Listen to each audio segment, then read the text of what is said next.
नमस्कार। ये आकाशवाणी चंडीगढ़ है। अब आप सुकीर्ति से प्रादेशिक समाचार सुनिए।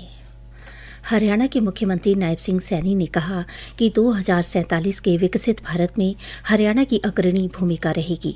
इसके लिए हरियाणा निरंतर प्रयास कर रहा है। मुख्यमंत्री कल नई दिल्ली के भारत मंडपम में आयोजित एक सम्मेलन में बोल रहे थे। मुख्यमंत्री ने कहा कि प्रधानमंत्री नरेंद्र मोदी ने किसान, महिला सशक्तिकरण, युवाओं को रोजगार और गरीब उत्थान की 4 स्तंभों पर काम करने का आह्वान किया है।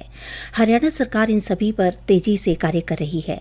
आज हरियाणा का किसान पारंपरिक खेती के साथ साथ प्राकृतिक खेती और बागवानी को अपना रहा है। महिला सशक्तिकरण को ध्यान में रखते हुए विभिन्न योजनाओं को लागू किया जा रहा है।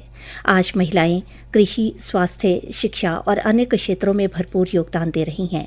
प्रदेश सरकार ने युवाओं के लिए स्टार्टअप नीति बनाई है। गरीब उत्थान के लिए मजबूती से कार्य किया जा रहा है। आयुष्मान भारत, पीएम आवास योजना, पीएम जनधन खाता योजना, किसान सम्मान निधि जैसी योजनाओं का क्रियान्वयन किया गया है। श्री नायब सिंह सैनी ने कहा कि भविष्य को ध्यान में रखते हुए हरियाणा सरकार ने फ्यूचर डिपार्टमेंट भी बनाया है। इसका मकसद भविष्य के लिए लंबे समय को ध्यान में रखकर योजनाएं बनाना है।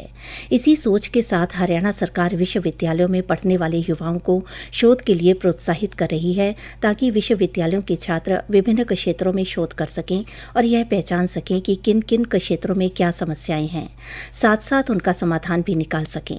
मुख्यमंत्री ने कहा कि प्रधानमंत्री नरेंद्र मोदी के कुशल मार्गदर्शन में भारत एआई अनुसंधान और विकास को अपना रहा है। पंचकुला और गुरुग्राम को एआई हब बनाने की दिशा में कार्य तेजी से आगे बढ़ रहा है। हाल ही में चंडीगढ़ में आयोजित एआई सम्मेलन में इस क्षेत्र से जुड़े अनेक विशेषज्ञों और प्रतिभागियों ने भाग लिया।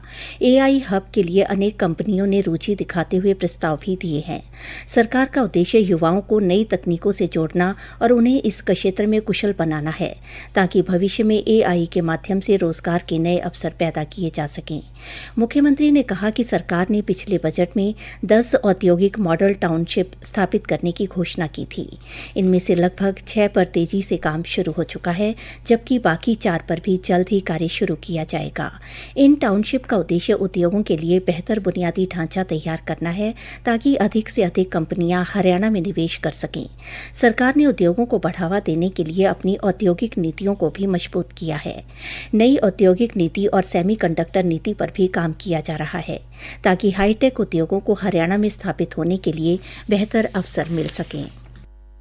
महिला किसानों को सशक्त बनाने, मूल्य संवर्धन की क्षमता बढ़ाने तथा जलवायु अनुकूल आधार संरचना को बढ़ावा देने के उद्देश्य से नाबार्ड द्वारा कैथल और करनाल जिलों में कई महत्वपूर्ण ग्रामीण विकास पहलों का शुभारंभ किया गया।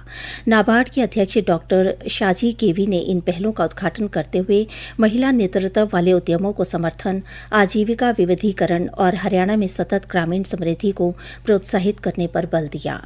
कैथल जिले के फरल गांव में उन्होंने सरसधारा दुग्ध प्रसंस्करण इकाई की आधारशिला रखी और विकसित एफपीओ की सरसों तेल प्रसंस्करण यूनिट एवं उसके बिक्री केंद्र का उद्घाटन किया।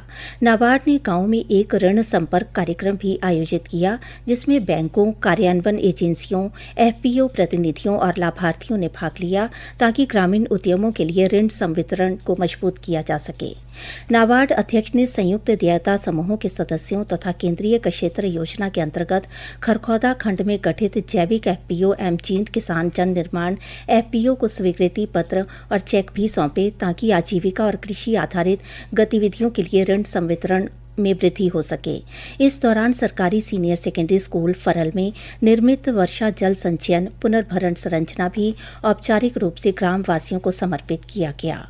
करनाल जिले के मंगलौरा गांव में डॉक्टर शाजी ने महिलाओं द्वारा संचालित हरियाणा अतुल्य नारी शक्ति एफपीओ की बिलौना घी निर्माण इकाई का उद्घाटन किया और महिला सदस्यों तथा लाभार्थियों से संवाद किया। डॉक्टर शाजी ने बताया कि नाबार्ड ने पिछले 1 दशक में महिला किसान उत्पादक संगठनों का गठन करने और करीब 13,000 महिलाओं को संगठित करने में महत्वपूर्ण योगदान किया है। वित्त वर्ष 2025-26 के दौरान नाबार्ड ने पुनर्वित्त एवं प्रत्यक्ष वित्त के रूप में हरियाणा में कुल 30,050 करोड़ की ऋण सहायता वितरित की है। इसी के साथ ही प्रादेशिक समाचार समाप्त हुए।